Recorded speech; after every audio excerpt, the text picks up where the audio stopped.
제가 아직 회복기라 정신이 흐릿하고 감정이 자꾸 앞서지만 지금 이 감정을 기록해 두지 않으면 나중에는 스스로도 그때 내가 얼마나 힘들었는지 잊어버릴 것 같아서 이렇게 조심스레 글을 씁니다. 저는 올해 30대 후반이 되었고 며칠 전 제 인생에서 가장 큰 수술을 받았습니다. 단순한 시술이 아니라 정말 내 몸의 일부가 없어지는 경험을 했습니다.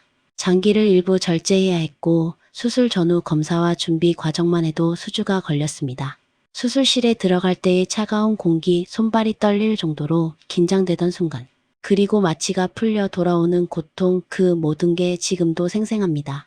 수술 후 첫 며칠은 몸을 조금만 움직여도 통증이 밀려왔고 혼자 화장실 가는 것조차 버거웠습니다. 그런 상황이 한두 번이 아니라 매일 반복됐어요. 회복은 생각보다 느렸고 체력도 감정도 바닥으로 내려가 있었습니다. 회사에서도 제가 받은 수술이 얼마나 큰 것인지 알고 있었기에 최소 한두 달은 재택하면서 회복에만 집중하세요라고 배려해줬습니다. 그 말을 들었을 때 마음이 조금 무너졌습니다. 내가 정말 이렇게 큰 수술을 한 건가 하고 실감이 나니까요. 집에 돌아온 뒤로는 혼자 누워있는 시간이 많아졌고 자연스럽게 여러 생각들이 떠올랐습니다. 몸이 아프니까 마음도 같이 아프더라고요. 숨을 깊게 들여마시는 것조차 힘든 날에는 침대에 누워 천장만 바라보면서 내가 지금까지 살아온 방식이 맞았나? 내가 사람들을 잘 대했던 것이 정말 의미가 있었나? 그런 생각들이 가슴 깊은 곳에서 올라왔습니다. 저는 원래 남들에게 잘해주는 성격입니다. 정확히 말하면 누군가 힘든 일이 있을 때 먼저 챙겨주고 작은 선물이라도 건네고 돈이 없을 것 같은 친구에게는 밥값도 흔쾌히 내주는 스타일이었습니다. 경조사는 절대 빠지지 않고 연락이 뜸해진 친구라도 무슨 일이 있다 하면 먼저 달려갔습니다. 남편도 늘 말했어요. 넌 주변 사람들에게 잘하는 타입이라 다들 너 좋게 얘기하더라. 그 말 들을 때마다 뿌듯했죠. 남편도 비슷한 성격이라 둘이 크게 싸울 일도 없었고요. 그래서 이번 수술을 앞둔 저는 마음 한편으로 이런 생각을 했습니다. 나처럼 챙겨줬던 사람들이라면 나 아플 때도 최소한 말 한마디는 해주겠지. 하지만 현실은 정말 잔인했습니다. 수술비만 3천만 원 가까이 들 정도로 큰 수술이었지만 정작 제가 아플 때, 제가 병원 침대에서 고통을 버티고 있을 때 지인 누구도 친구들도 시가 식구들도 아무도 연락이 없었습니다. 고생 많았다, 괜찮냐, 힘들지? 이런 짧은 문장 하나조차 없었습니다. 저는 의료비나 선물 같은 걸 바란 게 아니었습니다. 단 5만 원짜리 영양제 하나라도 몸 챙겨라 하는 마음이 느껴질 수 있잖아요. 아니면 그냥 카톡으로 수술 잘 됐대? 힘내라 이 두 줄이면 충분했어요. 그런데 정말 아무도 없더군요. 특히 시가 쪽에서 받은 감정은 유난히 컸습니다. 저는 그동안 시동생들 100일, 돌잔치, 입사 축하, 생일 용돈까지 아낌없이 챙겼습니다. 그들이 결혼할 때는 축의금도 넉넉하게 했고요. 그들이 힘들다면 뭐라도 도와주려고 했습니다.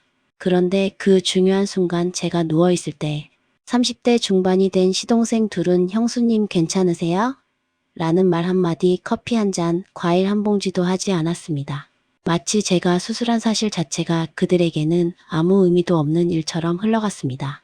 친구들도 마찬가지였습니다. 정말 친하다고 믿었던 친구 중 딱 한 명만 챙겨줬고 그 외에는 연락조차 없었어요.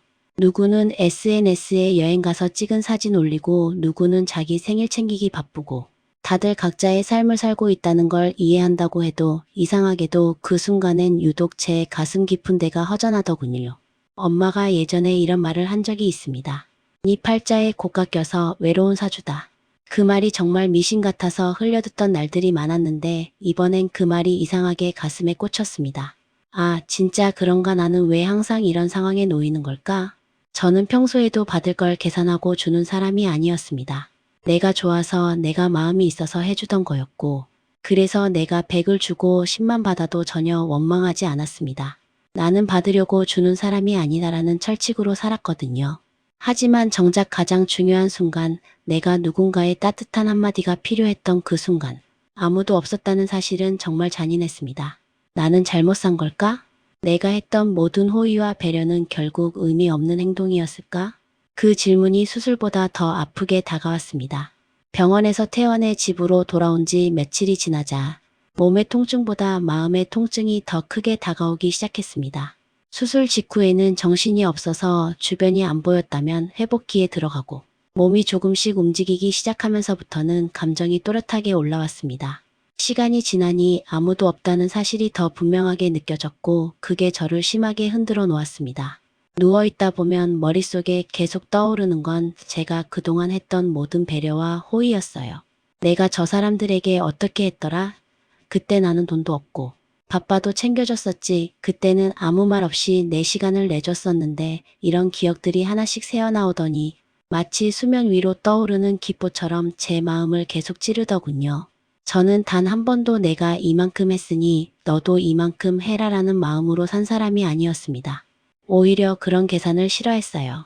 인간관계는 왠지 따뜻해야 하고 내가 좋아서 베푸는 건데 굳이 보답을 바라면 안 된다는 생각을 오래 가지고 있었습니다. 그런데도 말이죠. 사람이 정말 약해지는 순간, 정말 큰일을 겪는 순간에는 기대하지 않으려 해도 작은 온기를 바라는 게 어쩔 수 없나 봅니다. 저는 제 인생에서 가장 힘든 순간에 단 한 명이라도 네가 얼마나 무서웠을지 알아. 고생 많았다라고 말해주길 바랐던 것 같습니다. 하지만 그런 말은 어디에서도 들리지 않았습니다. 그 조용함이 저를 더 아프게 했습니다. 아픈 건 제 몸인데 더 아픈 건 제 마음이었어요. 시가에 대한 서운함은 특히 깊게 남았습니다. 시동생 둘은 제가 매번 챙겨줬던 사람들입니다. 100일, 돌, 생일, 명절 용돈까지 남편보다 제가 더 챙긴 적도 많았어요. 형수로서 최대한 예의를 갖추고 진심을 다해 대했다고 자신 있게 말할 수 있습니다. 그런데 그들이 보여준 무심함은 제 예상보다 훨씬 큰 상처였습니다. 그저 괜찮으시냐라는 문장 하나면 충분했을 텐데 그 한마디조차 아끼더군요. 저는 그들의 생일이나 경조사가 있을 때마다 그래 챙겨주는 게 당연하지라고 생각했는데 그들은 제가 힘든 순간조차 모른 척 지나가더군요. 친구들도 마찬가지였습니다. 평소에 서로 힘들면 이야기 나누고 어디 아프면 같이 병원도 가주고 이런저런 고민도 함께 풀어가던 친구들이 많았는데 막상 제가 큰 수술을 받았다는 소식을 들었을 때 그들은 아무 말이 없었습니다. 심지어 어떤 친구는 제가 수술 받은 날 SNS에 여행 사진을 올렸어요. 그걸 보면서도 뭐 사람 사는 게 바쁘니까 그럴 수도 있지라고 해서 넘기려 했지만 시간이 지날수록 그 무심함이 마음을 계속 긁어냈습니다. 특히 엄마가 하던 말이 떠올랐습니다. 니는 사주에 고가 껴서 외로운 팔자다.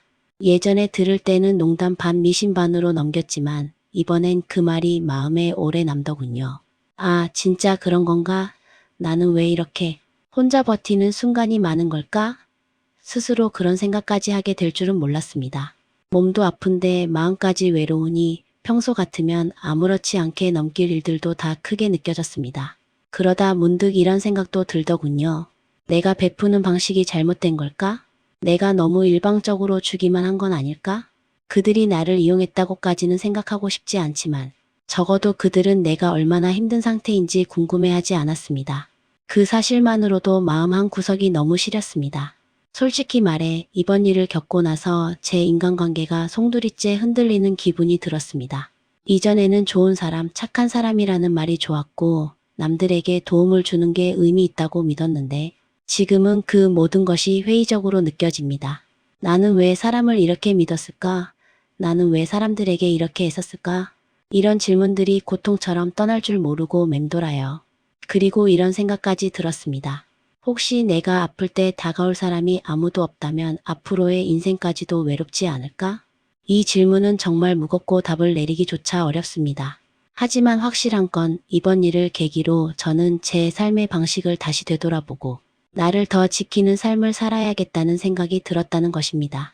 사람을 아끼고 챙기는 마음 자체가 잘못된 건 아니지만 최소한 내 마음이 아프지 않을 정도로만 베풀어야 한다는 교훈을 크게 얻었습니다. 내가 아무리 누군가를 진심으로 아껴도 그들이 내 아픔을 함께 해주지 않는다면 그건 관계의 균형이 맞지 않는 것이니까요. 결국 저는 이번 일을 통해 내 주변에 진짜로 남을 사람과 떠날 사람을 자연스럽게 알게 된 것 같습니다. 외롭지만 그게 현실이더군요. 댓글로 당신의 생각을 들려주세요. 구독과 좋아요는 다음 이야기를 만드는데 큰 힘이 됩니다.